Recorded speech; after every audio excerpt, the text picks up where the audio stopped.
The sun hung low over the cracked asphalt of Route 17, casting long shadows that stretched like fingers across the dusty shoulder. A little girl, no more than 8, stood there alone, her small frame swallowed by the vastness of the desert highway. Her name was Lily, though no one passing by would ever know it. She clutched a battered shoebox filled with handmade bracelets, twisted threads of yarn and beads, colorful but frayed, like the edges of her faded sundress. The wind whipped at her hair, carrying the faint scent of wild sage and exhaust from the occasional truck rumbling past. But today, the traffic was sparse, and the heat pressed down, making the air shimmer. Tears streaked her cheeks, not from the sun, but from the ache of something deeper. Hours earlier, she'd been left there by her uncle, his truck kicking up gravel as he drove off with a muttered promise to return by dusk. But dusk was approaching, and the road remained empty. Lily waved at every vehicle, her arm trembling, holding up a bracelet like a flag of desperation. "Please," she whispered to the horizon, her voice lost in the howl of the wind. No one stopped.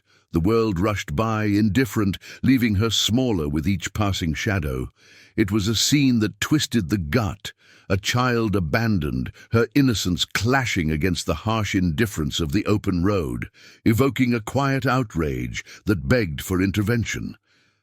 And then the rumble came. Not the growl of a lone truck, but a thunderous symphony that shook the ground. From the east, a convoy of motorcycles crested the rise, their chrome gleaming like polished steel under the dying light. 27 riders strong, they moved as one, engines roaring in unison, a pack bound by invisible threads of loyalty. Leading them was Ethan Harlan, a man whose face bore the lines of too many storms, scarred jaw from a long-ago brawl, eyes shadowed by losses he never spoke of. At 45, Ethan was the quiet anchor of the Iron Vow crew, a group of wanderers who'd traded war zones for the freedom of the blacktop. His leather vest, patched with the emblem of a broken chain reformed, fluttered in the wind. He'd ridden these roads for decades, haunted by a promise made in the smoke of a battlefield to a brother-in-arms who'd saved his life. "If ever your blood needs guarding, I'll be there." That vow had faded with time, buried under the weight of regrets, until moments like this cracked it open. Ethan spotted her first, his bike slowing as the convoy tightened formation. The girl waved frantically, her small hand a beacon amid the dust. He signaled with a gloved fist, and the bikes pulled over in a synchronized halt, engines idling to a low purr that vibrated through the earth. The riders dismounted, their boots crunching on the gravel, forming a protective semicircle around her. Lily froze, eyes wide, but there was no fear in them, only a spark of hope. Ethan knelt to her level, his voice gravelly but gentle, like the roll of distant thunder. "Hey, kid, what's all this?" She thrust the box forward, bracelets spilling over the edge. "They're for sale. To help. To help find my way home." Her words tumbled out, halting, revealing fragments of a story too heavy for her shoulders. A family fractured by secrets, an uncle entangled in debts that led to darker paths. Ethan exchanged glances with his crew, veterans like Marcus, the burly medic with tattoos mapping old wounds, and Lena, the sharp-eyed navigator who'd left a badge behind for the road's truth. They saw the signs, the dirt under her nails, the way she flinched at loud noises, echoes of neglect that stirred their own buried pains. Without a word, Ethan pulled out his wallet, but it wasn't enough. "Boys, ladies," he called, his tone carrying the weight of command born from shared battles. "We're buying 'em all." The crew surged forward, wallets opening like flowers in the sun. One by one, they selected bracelets, rough-hewn but earnest, slipping them onto wrists toughened by handlebars and hardship. Laughter broke the tension, a rider joking about his new good luck charm, while another draped one around his handlebars. Lily's box emptied in minutes, her face lighting up as bills and coins filled her hands, far more than she'd dreamed. But it was Ethan's bracelet, a simple twist of blue and silver that he tied around his wrist with deliberate care.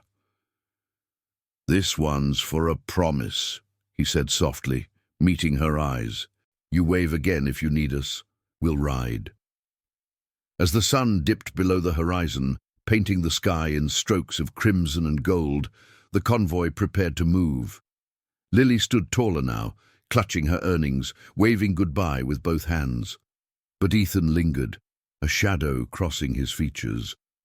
That night, back at their roadside camp, the embers of a fire crackling under stars like scattered diamonds, he stared at the bracelet. The girl's story gnawed at him, whispers of a town gripped by corruption, where a local syndicate preyed on the vulnerable, using roads like this to vanish problems. Her uncle wasn't just late. He was entangled in something foul, a web of favors and threats that echoed Ethan's own past. The promise to his fallen brother resurfaced, sharp as a blade. Protect the innocent, no matter the cost. Word spread through the crew like wildfire.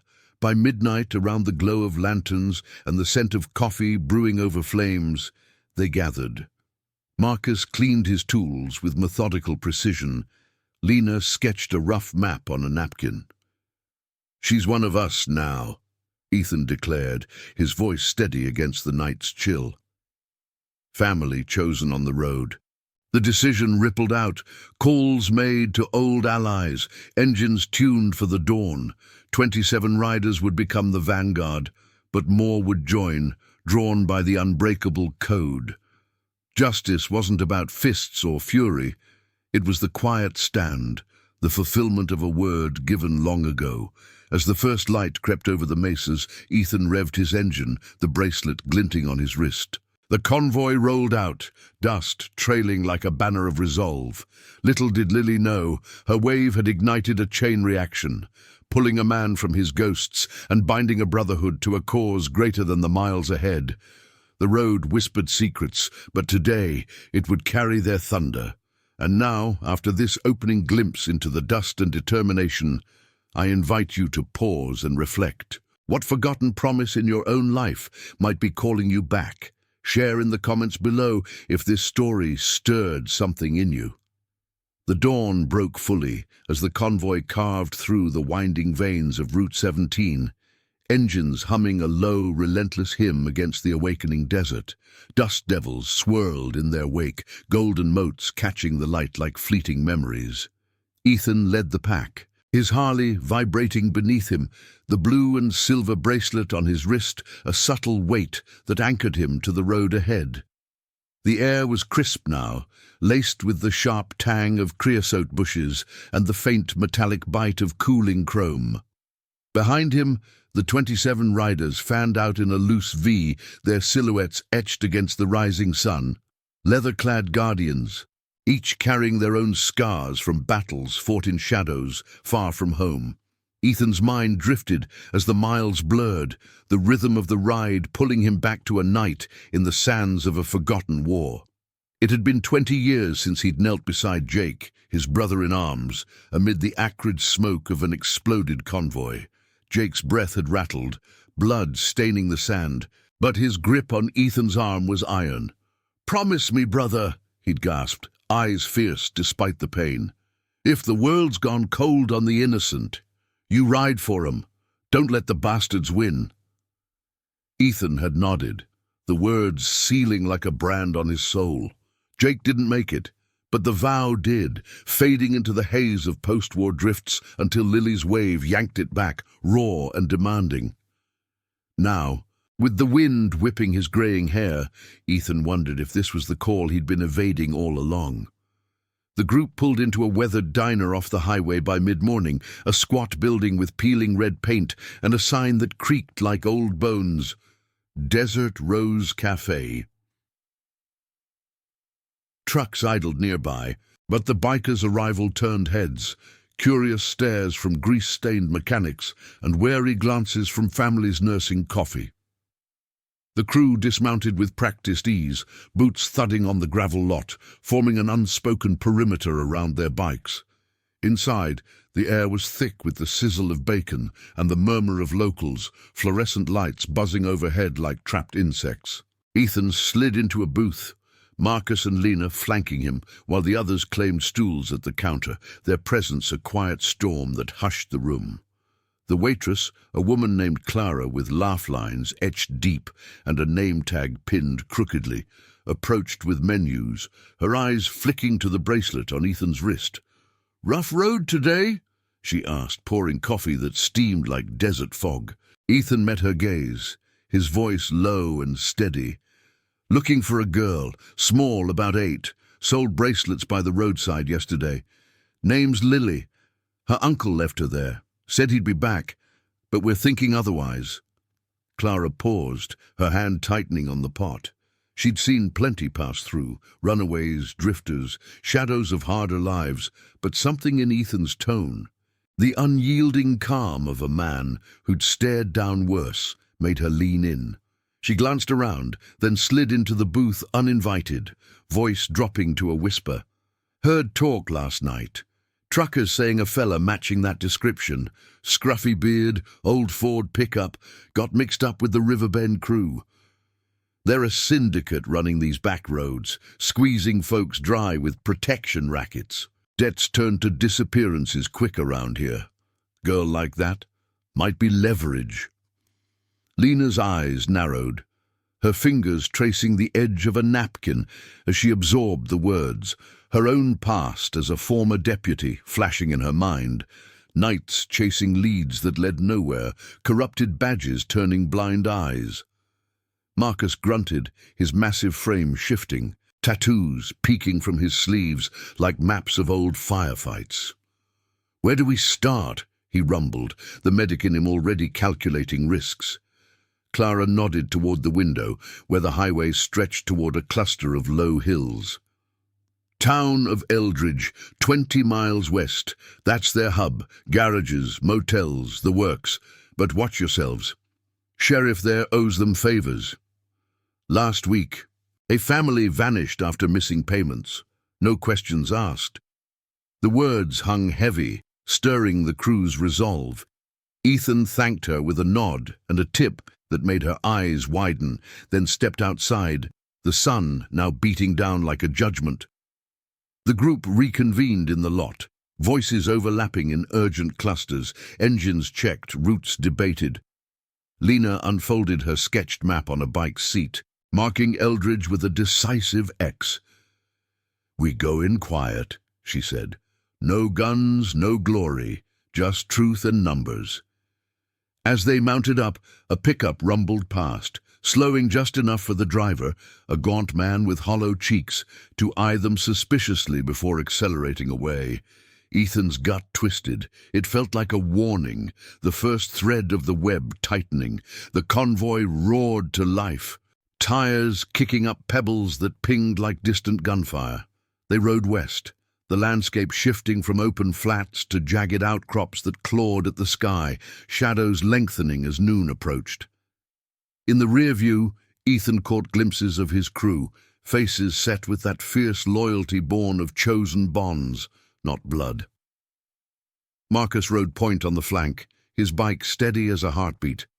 Lena scouted ahead, her signals sharp against the glare. Eldridge emerged like a mirage, a sprawl of sun-bleached buildings huddled against the river's bend, the air humming with the drone of unseen machinery. They eased into the outskirts, parking in the shade of a derelict warehouse, the scent of oil and stagnant water thick in the nostrils. Disembarking, they split into pairs, blending into the sparse foot traffic, mechanics wiping sweat from brows, vendors hawking faded wares. Ethan and Marcus headed for the local garage, a concrete bunker with bays open to the heat, where the clang of tools echoed like accusations. Inside, the air was oily and oppressive.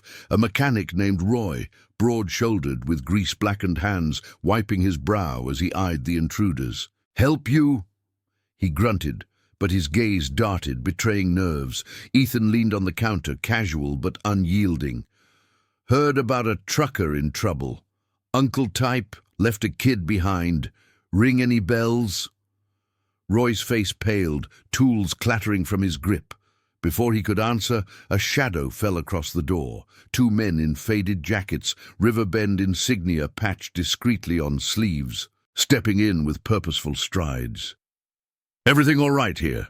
one drawled, his tone laced with threat, eyes locking on Ethan like predators sizing up prey. The tension coiled, air thickening with unspoken challenge.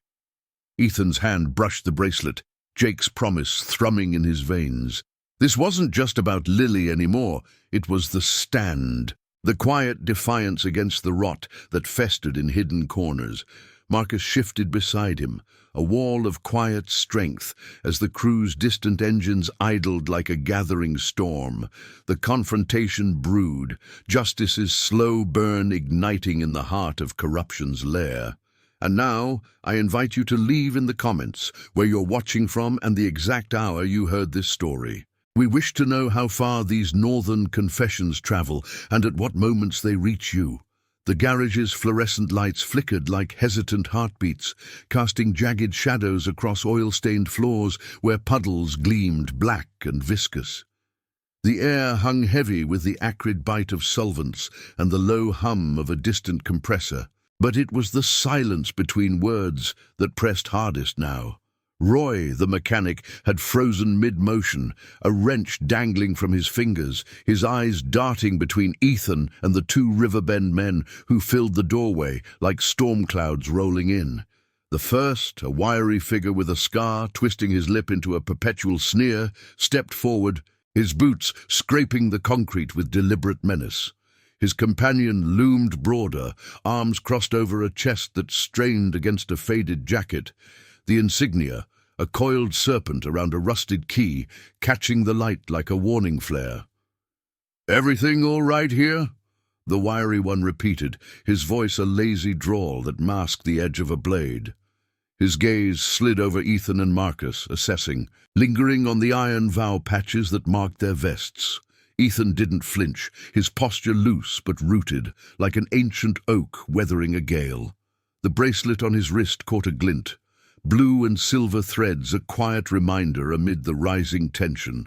Marcus stood a step behind, his presence a solid bulwark, fingers flexing subtly, not in threat, but readiness. The medic's instinct to shield what was fragile. Roy swallowed hard, muttering something about a busted alternator, but his retreat to the workbench screamed volumes, tools clattering like scattered secrets.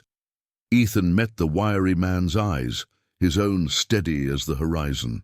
"Just asking after a friend," he said evenly, the gravel in his voice carrying the weight of miles traveled. "Trucker with a niece, left her high and dry on the roadside. Sound familiar?" The words hung there, not accusatory, but probing, a hook cast into murky waters. The broader man uncrossed his arms, a low chuckle rumbling from his throat, but it died quick, replaced by a glare that swept the room. "Folks mind their own out here," he growled. "Roads full of strays. Best you keep riding." Outside, the faint purr of idling engines from the crew's bikes filtered through the open bay, a subtle underscore to the standoff, like the distant roll of thunder promising rain. Roy edged closer, wiping his hands on a rag that left streaks of grime, his voice a hushed tremor. "Look, I don't want trouble, but yeah, heard about a guy like that. Name's Harlan? No, wait, your name's Harlan." He glanced at Ethan, confusion flickering before realization dawned. The uncle's Harlan, too. Small world. He rolled in 2 nights back, truck leaking oil like a sieve. Said something about a debt kid in tow. Riverbend boys took him for a chat at the old mill by the river. Ain't seen him since. The wiry man shot Roy a venomous look, but it was too late. The seed was planted, truth cracking through the facade like dry earth under pressure. Ethan's jaw tightened, the name Harlan echoing like a ghost from his own shadowed past. No relation, just coincidence, but it twisted the knife deeper, blurring lines between stranger and kin. Jake's promise whispered in his mind, "Ride for the innocent." He nodded to Roy, a silent thanks, then turned back to the intruders. "Chat, huh? Must have been real friendly."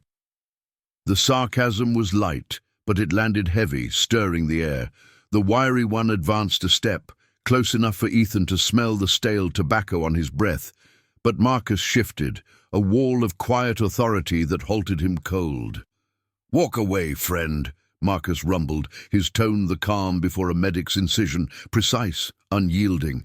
"We're not here for blood, just answers."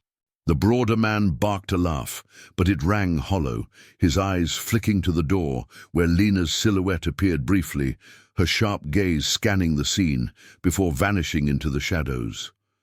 She and the others were circling, gathering threads without a word.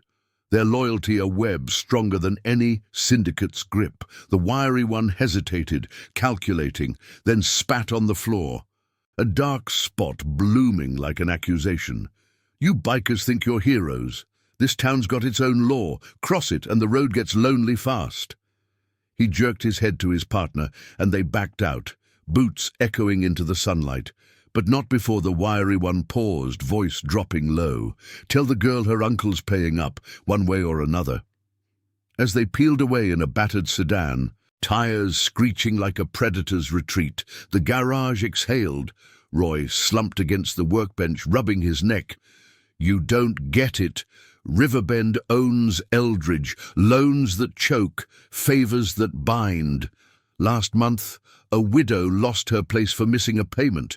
They call it repossession, but it's theft with a smile. The sheriff, in their pocket, turns reports to dust." Ethan's mind raced, piecing the puzzle. Debts turning families to pawns, Lily left as bait or collateral in a game too cruel for the innocent. He clapped Roy's shoulder, the gesture firm but forgiving. "Appreciate the truth. If it comes to it, we'll make sure it sticks." Outside, the crew reconvened under the warehouse's overhang, the river's murmur a soft counterpoint to the town's distant clamor. Lena unfolded her map, now annotated with Roy's details. The old mill, a hulking relic of rusted beams and forgotten industry, squatting on the water's edge like a sentinel. 2 miles north," she said, tracing the route with a calloused finger. "We scout first. No charging in blind." Marcus nodded, checking his pack for basics. Bandages, water, the tools of quiet aid. The others murmured agreement, faces etched with that shared resolve, bonds forged in foxholes and freeways alike. Ethan scanned the group, 27 strong but growing in spirit, each bracelet from Lily's box, a talisman against the darkness ahead. They mounted up as the sun climbed higher, baking the earth into a shimmering haze. The convoy moved out in pairs, weaving through Eldridge's veins, past motels with vacancy signs flickering lies, markets where vendors averted eyes. The air thickened with the scent of sun-warmed asphalt and brackish river water, tension coiling like a spring. Ethan rode lead to the mill's approach, the path narrowing to gravel that crunched under tires, flanked by willows drooping like weary witnesses. Halting at the tree line, they dismounted, boots silent on mossy ground, the engines cut to whispers.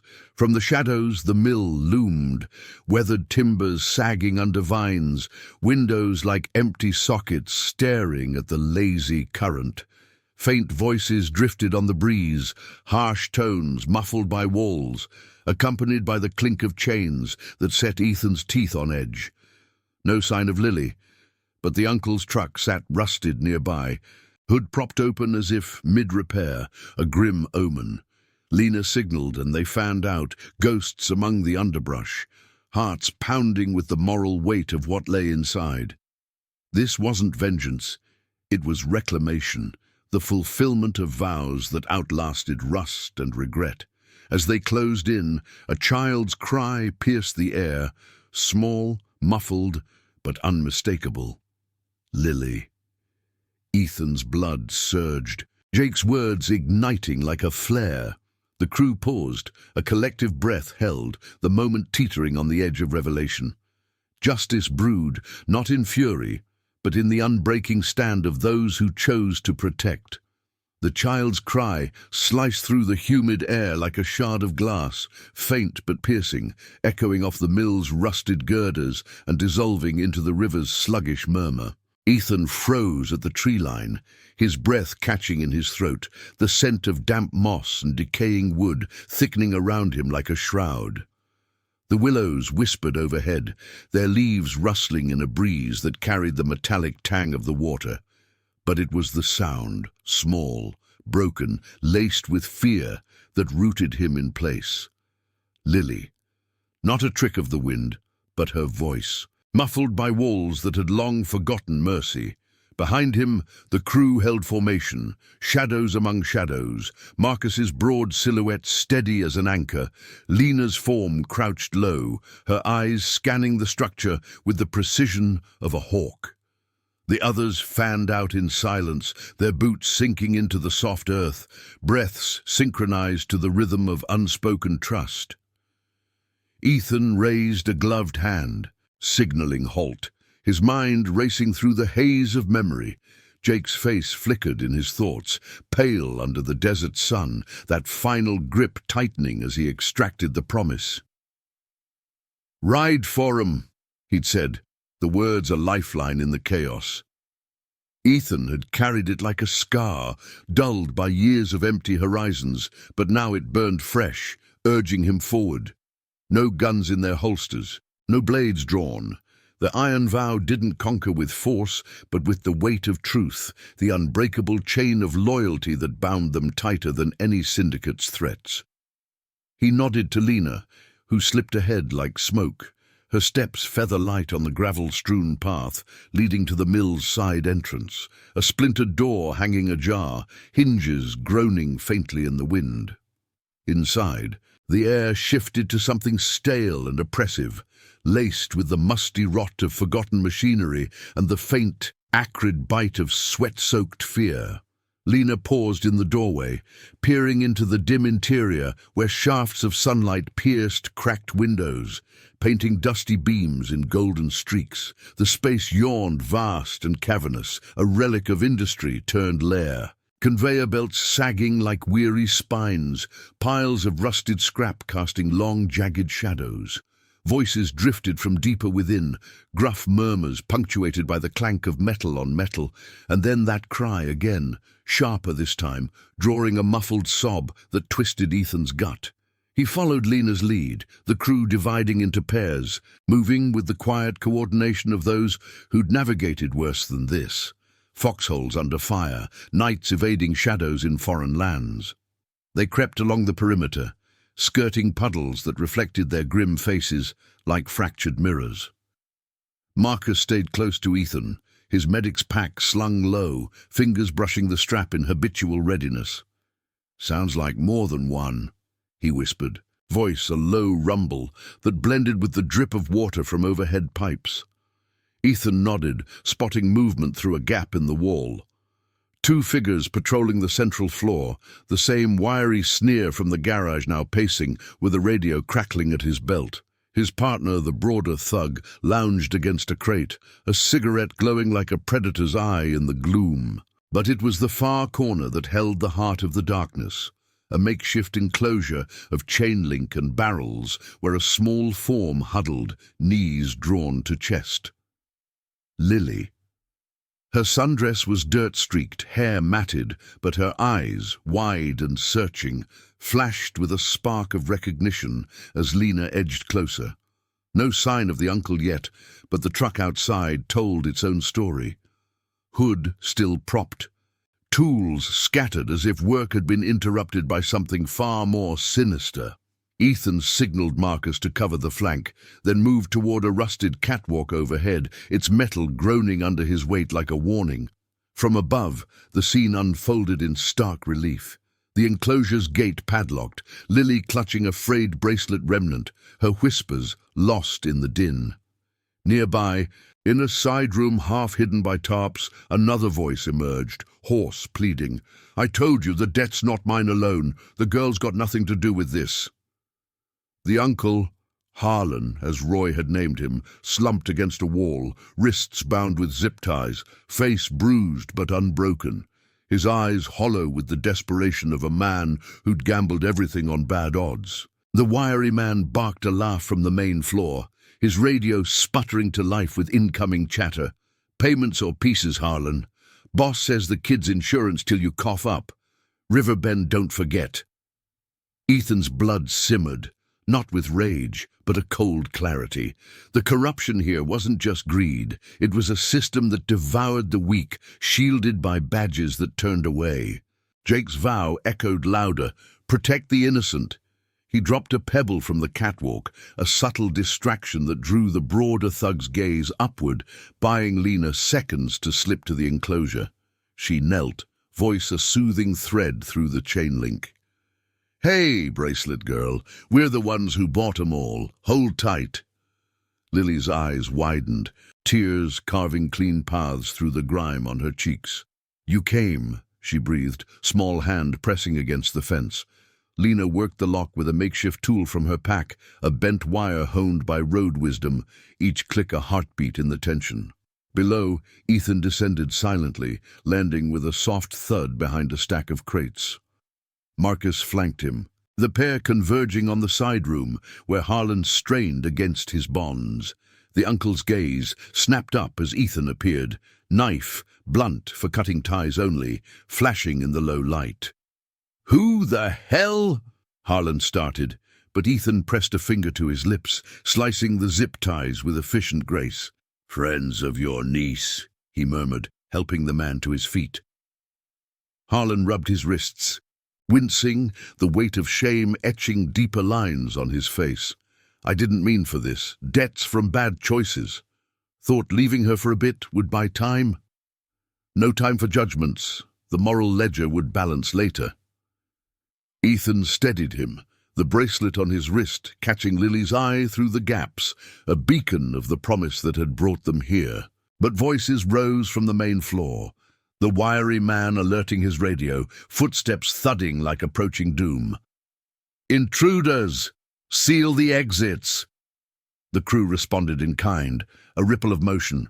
Two riders blocking the front bay with overturned barrels, another pair drawing the patrols into a chase through the scrap heaps. No shots fired, no blows landed yet. It was a dance of evasion, truth slow unraveling against lie's frantic grasp.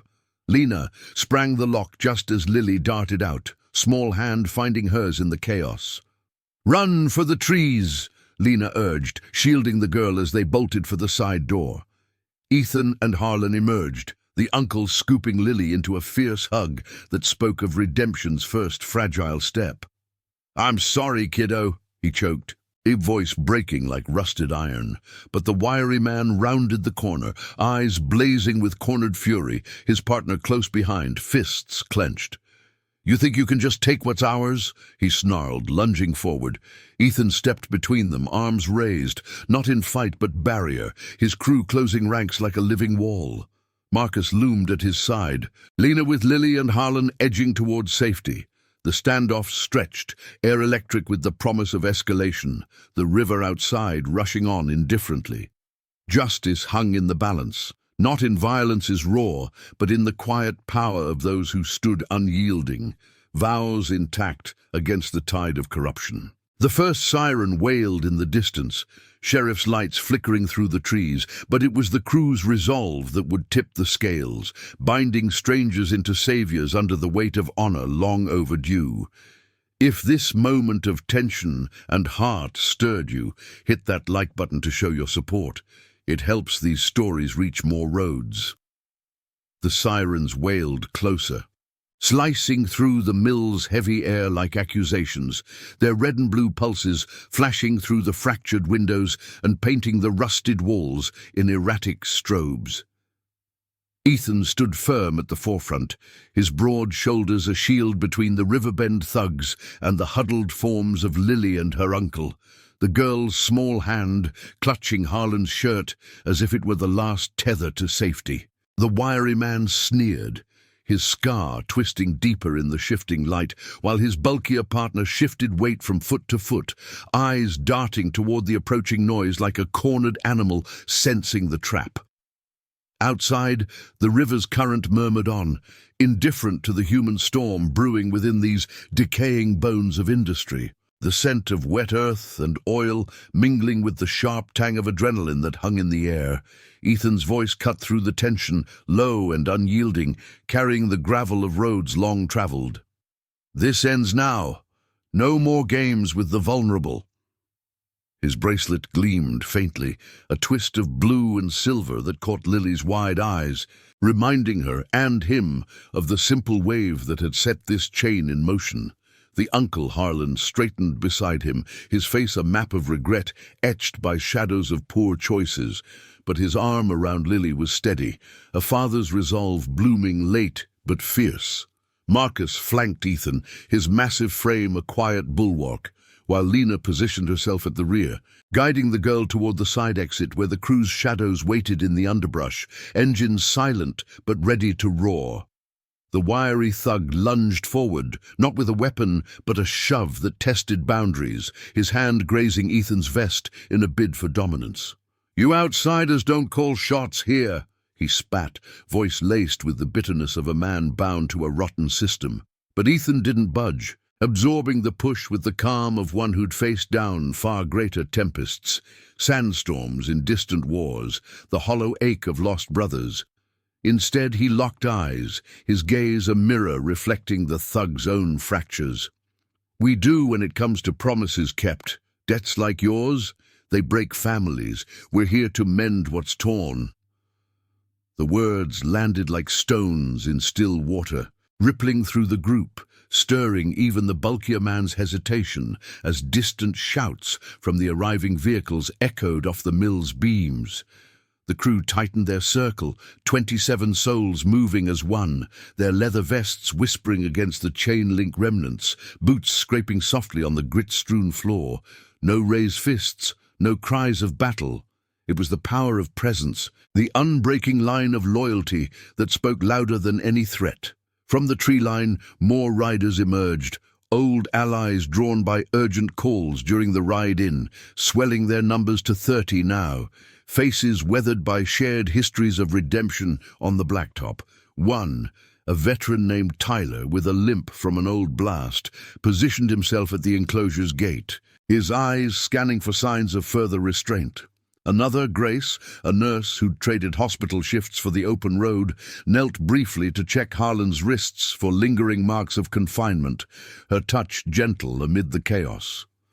Sirens peaked, tires crunching gravel outside as 2 sheriff's cruisers pulled up, lights bathing the scene in a harsh glow that turned the willows into skeletal sentinels.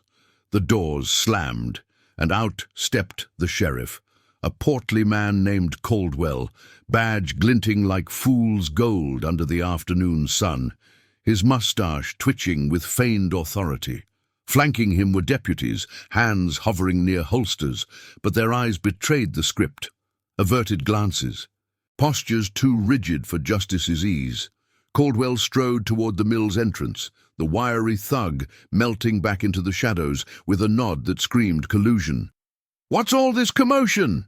the sheriff barked, his voice booming off the walls, but it carried the hollow ring of a man reciting lines from a well-worn play.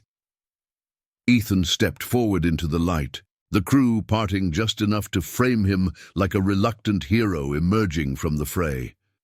"Sheriff, we've got a girl and her kin here, held against their will over some backroom debt. Riverbend's been using this place as a cage." Lily peeked from behind Harlan, her small face pale but defiant, clutching the frayed edge of her dress as if it held the remnants of her roadside stand. Caldwell's eyes flicked to her, then away, a flicker of discomfort crossing his features before the mask settled. "Debts are private matters, son. This town's got laws, my laws, and they say interference ain't welcome." But his words faltered under the weight of the assembly, the bikers' silent vigil a testament to truths that badges couldn't bury. Lena moved then, her voice clear and cutting through the standoff like a desert wind. "Laws? Or favors? We know about the widow last month, the family that vanished after payments slipped. This syndicate's rot runs deep. and you're letting it fester." She held up her phone, screen glowing with a recorded snippet from Roy at the garage. Nothing incriminating outright, but enough to plant seeds of doubt. Voices overlapping in urgent testimony. The deputies shifted, one younger man's face flushing with unspoken conflict, the corruption's grip not quite iron on all hearts. Harlan stepped up beside Ethan, voice hoarse but steady. "It's true. They took us for leverage. The girl's innocent. My mistakes, not hers." Lily nodded, her whisper barely audible. "They bought my bracelets. Came back." "Duh." Caldwell's jaw worked, the air thickening with the moral precipice they all teetered on. The Riverbend men hovered at the edges, their earlier bravado cracking under the scrutiny, the serpent insignia now seeming more like a noose. Ethan felt Jake's promise pulse in his veins, not as a chain, but a compass, guiding this moment toward light. "We're not leaving without them safe," he said, addressing the sheriff directly, his tone the quiet thunder of conviction. "You can stand with the truth or watch it ride out anyway." The crew murmured agreement, a low hum that vibrated through the mill like the prelude to engines firing, their chosen family a force that outmatched any institutional shadow. The sheriff paused, sweat beading on his brow despite the cooling breeze off the river, the weight of eyes upon him pressing like Judgment Day. In that suspended breath, a radio crackled from one of the deputies, a call from town, voices urgent about witnesses coming forward, Roy perhaps spilling more under the sun's unrelenting gaze. Caldwell's shoulders sagged imperceptibly, the facade fracturing. "All right," he muttered, waving his men back. "Get the girl and her uncle checked, no charges for now, but this stays quiet." It wasn't full justice, not yet, but a crack in the dam, the first concession wrung from corruption's grasp by the power of unyielding honor. As the crew escorted Lily and Harlan toward the cruisers for a precautionary ride to the local clinic, Grace riding alongside to ensure care, Ethan lingered, watching the Riverbend shadows slink away into the undergrowth. The sun dipped lower, casting the mill in lengthening shades, the air alive with the faint scent of freedom's first breath. Lily turned back, waving once more, her small hand a echo of the roadside that had started it all. Ethan's bracelet caught the light, a silent vow fulfilled, binding wounds not with force, but with the enduring strength of those who chose to stand. But whispers from the deputies hinted at deeper threads, bosses in the hills, ledgers hidden, that the road ahead would demand they unravel. The convoy would ride on, thunder rolling toward the heart of the storm, loyalty's fire unquenched.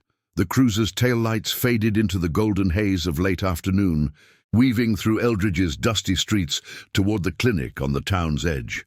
A squat building with whitewashed walls that gleamed like a fragile promise against the encroaching dusk.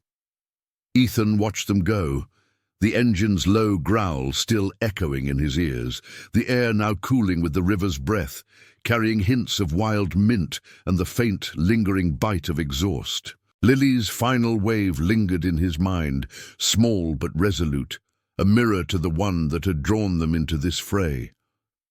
Harlan sat beside her in the back seat, his hand on her shoulder, the weight of his errors lifting just enough to let redemption's light filter through.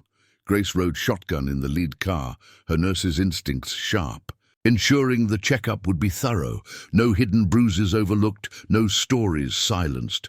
The crew lingered at the mill's perimeter, boots shifting on the gravel as the shadows stretched long across the water, turning the willows into whispering guardians.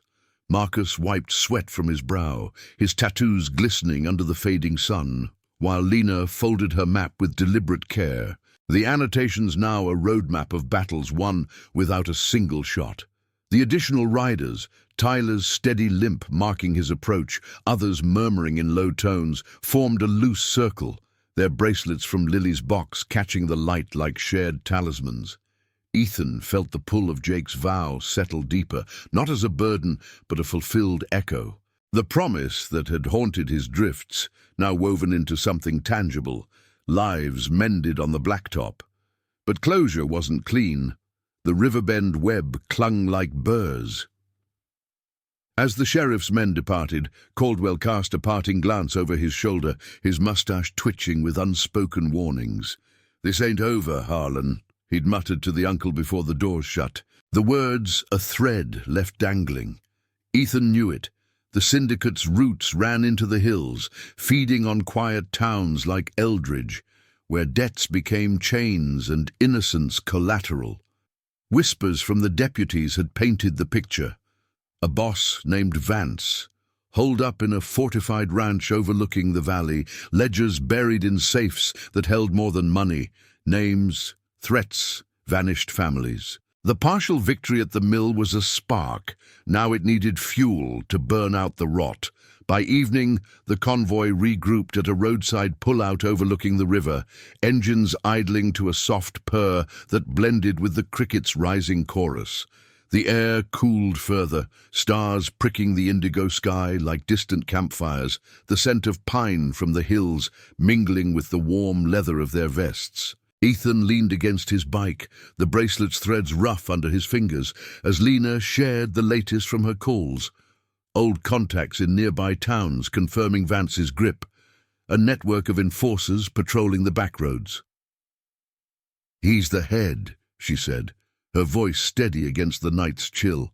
"Cut him loose, and the rest unravels." Marcus nodded, unpacking a cooler of sandwiches and water, the simple act grounding them, a reminder that justice fed on solidarity, not just resolve. Harlan arrived soon after, the clinic's all-clear stamped on his weary face, Lily dozing in his arms as he approached the fire's glow, crackling embers casting flickering warmth on their circle. "They're keeping her overnight for observation," he said, voice rough with gratitude and gravel. "Docs say she's tough, scratches and shakes, but nothing deep." He met Ethan's eyes, the coincidence of names, Harlan for both, now a bridge rather than a ghost. "I owe you, all of you, my debts. They started small, trucking runs gone wrong, favors called in. Thought I could outrun 'em, but the road catches up." Lily stirred, her small hand reaching out, and Ethan knelt, offering a gentle nod. "Waves like yours pull us back," he murmured, the words carrying Jake's echo. "Family's what we build when blood falters." Word spread through the night, the Iron Vows network igniting like a signal fire. By midnight, more bikes rolled in, veterans from distant chapters, nurses and mechanics bound by the same code, swelling their ranks to nearly 50 under the starlit canopy. They planned in hushed tones around the flames, maps unrolled on tailgates, the river's murmur a constant underscore. No raid of fury. Instead, a dawn approach to Vance's ranch, truth as the weapon, recordings and witnesses as armor. Lena coordinated with a former colleague, a straight-arrow journalist who chased similar shadows, promising exposure that badges couldn't ignore. Tyler sketched routes on the dirt, his limp forgotten in the fervor, while Grace prepared care kits for any fallout, her hands steady with the quiet heroism of healing. Dawn broke with a blush of rose over the hills, the convoy thundering up winding paths flanked by scrub oak and boulders that loomed like silent judges. Dust trailed like a banner of intent, engines harmonizing in a roar that shook the valley awake. Vance's ranch emerged, a sprawling compound of barbed wire and floodlights, barns hiding the syndicate's underbelly. But as they crested the rise, gates swung open not in defiance, but surrender. Vance himself stood on the porch, a gaunt figure in a rumpled suit, flanked by empty-handed men whose eyes held the defeat of unraveling lies. The sheriff's earlier crack had widened. Roy's testimony, bolstered by the crew's quiet pressure, had reached higher, forcing a reckoning. Vance raised his hands, voice cracking over a bullhorn. "Enough! Ledgers are yours. Names, debts, all of it. No more games." It was poetic justice, not conquest. The truth's weight crumbling the empire, families freed from invisible nooses. Harlan stepped forward with Ethan, accepting the handover, a stack of papers that detailed repayments rerouted, protections dissolved. Lily, waiting safely at the clinic, would hear of it later, her bracelets now symbols of a turning tide. As the sun climbed, the convoy rode out, lighter in load but heavier in legacy. Ethan glanced at his wrist, the blue and silver twist a quiet victory, Jake's promise redeemed in the lives spared. The road stretched endless, but now it carried purpose, chosen family riding against the shadows, honor's thunder echoing long after the dust settled. Lily waved from the clinic steps as they passed, her uncle beside her, the wave a full circle, binding wounds with the unbreakable thread of loyalty fulfilled. Thank you for riding this road with us to the end. If these tales of quiet courage and unbreakable promises touched your heart, subscribe for more chapters of redemption on the horizon. We'll keep the engines running.